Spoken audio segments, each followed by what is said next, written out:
If you cannot create 15 minutes in your time schedule, you're broken. Our society changed. The end user doesn't trust the average company anymore. We know more, we want more. You need to design your LinkedIn profile like a landing page, like a web page. You need to tell a story. You need to make it interesting. You need to make sure that people say, wow, that's a cool person. Great day for us because today we have Natalia, Dr. Natalia, the international expert for personal branding. And maybe I will not introduce her, she will do it better herself. Natalia, hello. Hello, and thank you so much for this opportunity, Martin. Could you say what's your spécialité de la maison? What's your... Sure. So I'm a personal branding strategist. I help coaches, consultants, experts of all sorts of types and shapes to build trustworthy, likable personal brands on LinkedIn so that people get more money and make a positive impact on the world. So you're a right person. Yes, I think so. We will try today to solve the puzzle of CEO personal branding. All the pros and cons and, well, because of Simon says start with why, so let's start with why. Why CEOs should think about personal branding? Sure, so there are a couple of reasons. First of all, I think our society changed. The end user doesn't trust the average company anymore. We know more, we want more. The way how the economy works is not that certain anymore. So I think that we need to change as businesses the way how we do business. That's the first thing. The second thing is that there's a recent study that came out, and in that study, people came to the conclusion that an end consumer, people will more likely buy from you when they have engaged with you on social media. And here comes the interesting part, when the CEO is active on social media and is very transparent, so talks about the values of the company, talks about the sustainability. So people, the end consumer is watching you as a company, but is also watching the CEO. So that's another reason. And what I think is also that you need to lead by example. If you want your employees to change, to be more active on social media, they will look at you. If you don't do that, why should the others do that? True, very true. So employer branding. Absolutely, Everybody wants to do it, but not really don't know how. Exactly. Can you give us some examples of the best CEOs? Yeah, sure. I mean, I love Gary Vaynerchuk. What he does is outstanding. Really? Yeah, I think he's great. Hyperactive. You like it? I think he is brilliant in the way how he leads on social media. If Gary is too much for you, you can look at a Elon Musk. You can look at a Richard Branson, also great guy. True. And I mean, in the end, you need to find out what works for you. You can only get inspired by others, but you need to find out your own vibe, your way of how you want to portray yourself, and through that, your business. Okay, I agree. Gary was not the great example for me because he's kind of professional in the branding. This is what he does simply. And for living. For living, exactly. So let's move to another area. I'm a CEO. I already understood that it is simply worthwhile for me. Very pragmatic. My company will earn more.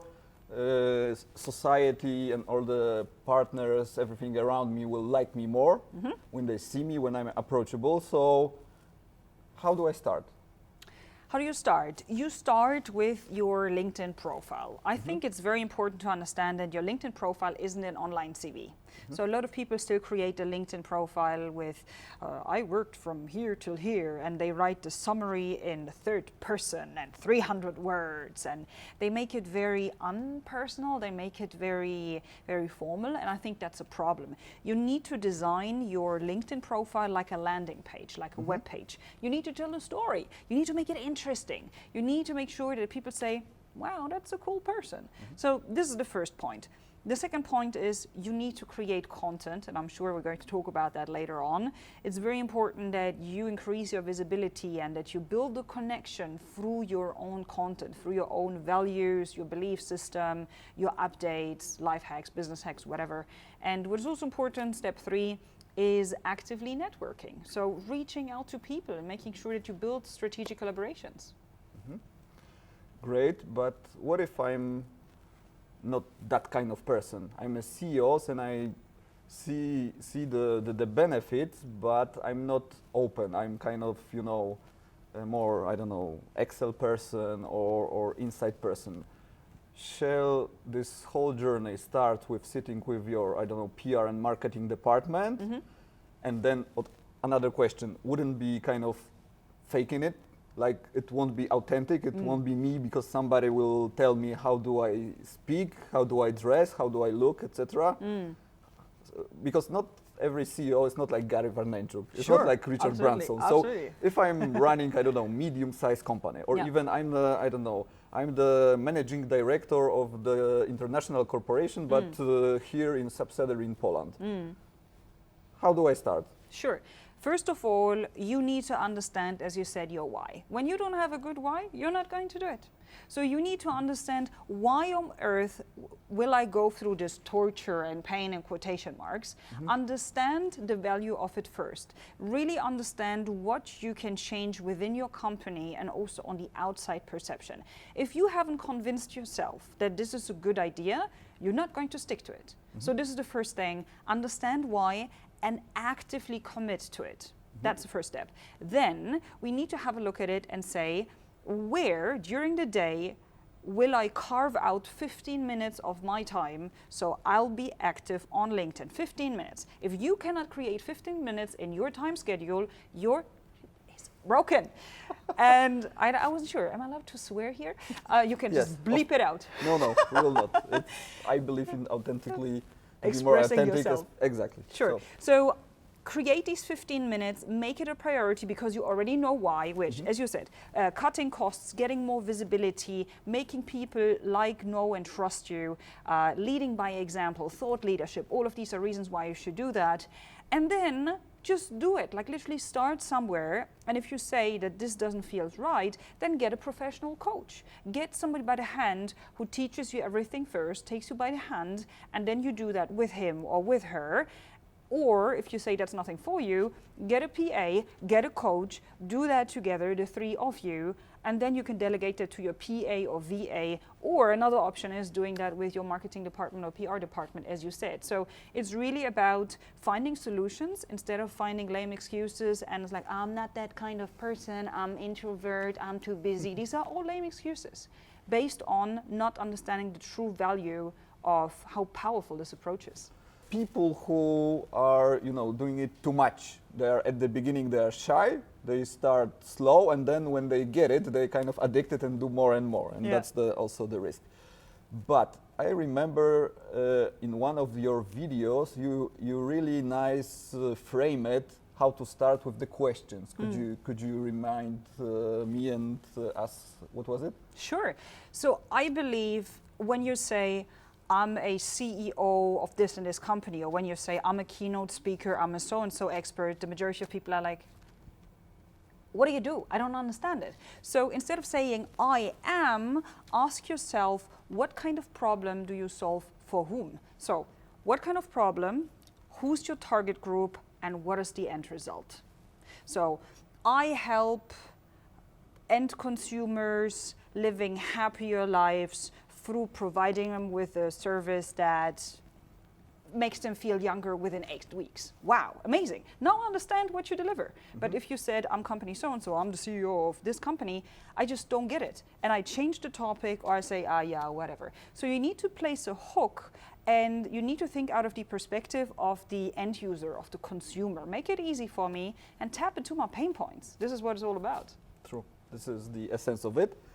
But also get a questions regarding the package, because when I see you, I always see the blue glasses, your big white teeth, your smile, and I don't know, when I think about one of the CEOs in Poland, Przemek Gdański, he's always wearing a scarf. So what about, is it essential to be so consistent in terms of look? Because, for example, one day I'm with sneakers, second day I'm elegant, and I don't have this. And someday I wear contact lenses, and someday I'm doing it wrong, right? Or No, not really. I mean, in the end, it's all about recognition value. I want to make sure that people within a second know it's me. I mean, So big brands do achieve that it. as well, right? Big brands do it as well. I mean, when you see a golden M, you know it's McDonald's. Yeah. When you see a red drink, you always know it's Coca-Cola. So I wanted to create something for my brand that when people see this color, they automatically know it's me. Like nowadays, it's so crazy. Whenever somebody sees anything purple, they send me pictures on Instagram or LinkedIn. Like, for example, recently there was a gentleman who saw turquoise macarons, like the sweet, Yeah. somewhere in Vienna. So he photographed it and sent it to me and said, wow, those people here already are in Think Natalia fever. And I was like, damn. Or you also know that people call me a LinkedIn unicorn. So I receive at least 2 or 3 pictures of unicorns on t-shirts, on underwear, on bikes, on whatever, because people are like, so unicorn thought about you. This is what it's all about. So you need to find a trademark or something visible on you. Once I see it, I automatically think of you. This is how you subconsciously make sure that people think of you, talk about you, like you, and eventually, this is what it's all about, work with you. Make sense? branding. Branding. We have this, what you mentioned, we have it with bees, because we are Sharebees, and people send us t-shirts with bees, honey. There you go. Yeah, Brilliant. Yeah, exactly. This is what it's about. Okay, this is another episode with Natalia. Hello again. Thank you. We already know about the advantages of SEO for being active online, and right now I would like to start with this not only pros but also cons. So, because there are certain fears, Of course. especially when you are advisor to the CEO. I think what they fear about mainly are 2 things. First thing, it's haters, and second thing, that kind of opposite, that they will be ignored, that nothing will happen. So Yeah. start with the haters, because when you are CEO and internally you announce something, you speak, you communicate, Yeah. you are the CEO. So people will more likely to to agree with you or to be silent. On LinkedIn, in a social media, immediately when you say something stupid or it doesn't even have to be stupid. You say something that somebody else will not agree or dislike it, he will express it. So do you have some tips how CEOs should deal with haters, or not only with haters, but also with competition that might be nasty? Yeah, of course. Well, first of all, accept it as a fact of life. When you have a personal brand, you will have haters. When you don't have haters, your personal brand is vanilla. Because a great personal brand needs to stand for something and needs to stand automatically against something. Very simple example, if you are vegetarian, you say no to any kind of meat and fish, right? So you say, I eat plants, I eat vegetable, I eat nuts. So you will automatically offend everybody who is a hardcore meat eater because that's so masculine. Your target isn't to hurt these kind of people, but they will automatically feel offended because whatever reasons. So it's the same with your personal brand. When you say, I believe in a new leadership style of kindness, compassion, and care, some people who are not awake yet, who aren't as balanced, who are still in ego and a lot of pride, who are still on this low level of vibration, might say, you are a sissy. So it has not so much to do with you, it has a lot to do with the hater. So when somebody is so unbalanced, so immature, so not connected with his true self, then this person will attack. So, once again, it has nothing to do with you, it has something to do with the hater. That's the first thing you need to keep in mind. The second thing you need to keep in mind is that whenever somebody comments in a stupid way, his whole network can see that. So, that person is hurting himself. That's the second thing. Third thing is, you should actually thank the hater, because again, everybody can see that. So a hater gives you visibility. Usually you would pay a lot of money for ads and for comments and whatever. So you get so much visibility because of the hater. Okay, so these are the most important things. If something is there and it's really annoying you and you dislike it, there is this button which is called delete. So you simply delete the comment, and if that person is really horrible, you can also block that person and make sure he or she will never ever see your content again. So these are things you can do. What you can also do is that you have a PA or VA, or you give your PR department access to your profile, just as a backup. For the case that something happens, they can always jump in and do something against it. But see it as the most natural thing in life, that you will have haters. Don't take it personally, and remind yourself that they're not attacking you as a physical human being. They're attacking some pixels, some data. It's not you as a human being. It is something that is virtual on the internet. It has nothing to do with you. It is something that was triggered by somebody.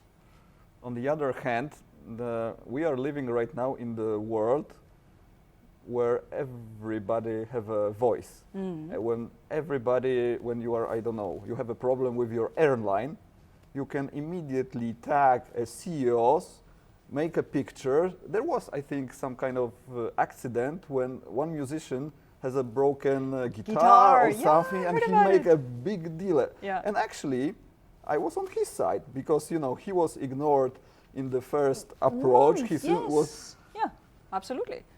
Yeah. So what this CEO, because ignoring this would be a mistake, right? Yeah. So it's better to apologize and absolutely and react quickly, right? Yeah. Not allow it to escalate, because so first thing would be the time of reaction. Yeah, absolutely. You should do it fast, right? Yes. So when you are busy, you should have something that will back you up with that something is going on, and it's better to cut it as quickly as possible. But for that, I think that every CEO needs a PA or a VA. And that person is not somebody who's pretty and just does administrative things. A great PA is somebody who also manages you. So that person should know your schedule. That person, in that scenario, should also monitor and have a look at your social media profiles. So when there's something, that woman or guy should immediately tell you, you have been tagged, escalation state number 5, you answer now. You don't know what to answer, you call somebody from your PR department and say, hey, I'm sure you've seen it already, what should I say? And then it's exactly as you said, acknowledge that you have made a mistake, say, I am sorry, this is embarrassing, we're going to do everything to not make that happen again. And here comes the interesting thing. Nowadays, in the age of social media, when you apologize and when you make it up to that person, if you do it in a clever way and you come up with a great idea, that stuff could get viral and get you even more fans and more visibility. Crisis might turn into successful campaign. Absolutely. Yeah, I agree. So don't shy away and say, the new way of leading is with more compassion, is with saying, I'm sorry, I screwed it up. I'm a human being. It's part of it. And in that case, as you said, with the guitar, he has sent, I don't know how many emails. He was ignored. He talked to this stuff before and during and after. And, this is what happened. Okay. Well, we know how to deal with haters, but what about the opposite situation? When I'm CEO and I'm saying something and the words is not, clapping, engaging and saying up. Yes, exactly. So, very, very simple solution. Build an accountability group of, let's say, 5 people, 7 people, 3 people, and make it a deal that whenever you post something, you create a group on WhatsApp or via email or anywhere. It doesn't matter on the platform. But you make sure whenever somebody posts something, you take that link, you share it with that group, and then you commit to liking and commenting below that. Why is it so important? Because of 2 reasons. Reason number 1, the way how algorithms work is that they do not send out a post to your whole network. So that should also make you relax. Not everybody sees everything that you're posting. That's the first thing. So the LinkedIn algorithm tests within the first hour how good is your post. So it takes an audience, serves that post, and when you get a lot of likes and comments within that first hour, then the algorithm, which is an artificial intelligence, says, it seems to be good. People seem to like a lot. So then it takes that and spreads that post to a wider audience. And then, you know, you get even more likes and comments or whatever. So it's critical that within the first hour you get a lot of likes and comments because of the algorithm. The second reason is that we human beings, we are sophisticated and beautiful and fascinating, but we are also pretty much sheeple. It's a mix between a sheep and people. So sheeple. Okay, I call it sheeple. Okay. So we are thinking and acting like a herd. Okay, no. Yeah. What do I mean with that? A lot of people will not like and comment below a post when nobody else done that because Yes, you're in Polish not it's called sure. społeczny dowód słuszności, but I don't know how to say it in English. Okay, translated below. Yeah, so it's important that they already see a few likes and comments, because when they have that, they will say, oh, it's safe to click like, it's safe to comment because somebody else already did it. There's a beautiful video of, who was it? Was it Adam Grant, I think, who describes modern leadership. So it's about the guy who is dancing semi-naked on a hill. So he just has pants and he's like raving, like woo, woo, woo. And nothing happens. Everybody looks at him as like, who are you? And you're crazy. And then within a short period of time, there's a second guy and who also dances. And what is very interesting is that this first dancer doesn't think that he's better or whatever. He engages with him.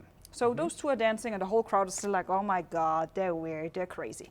Then the third person comes and they build a group, they engage with each other. Then after a few seconds, the fourth one, the fifth one, and within less than 2 minutes, you have literally 500 people standing there doing like this, and everybody else who was like, oh my God, is joining because they have the fear of missing out.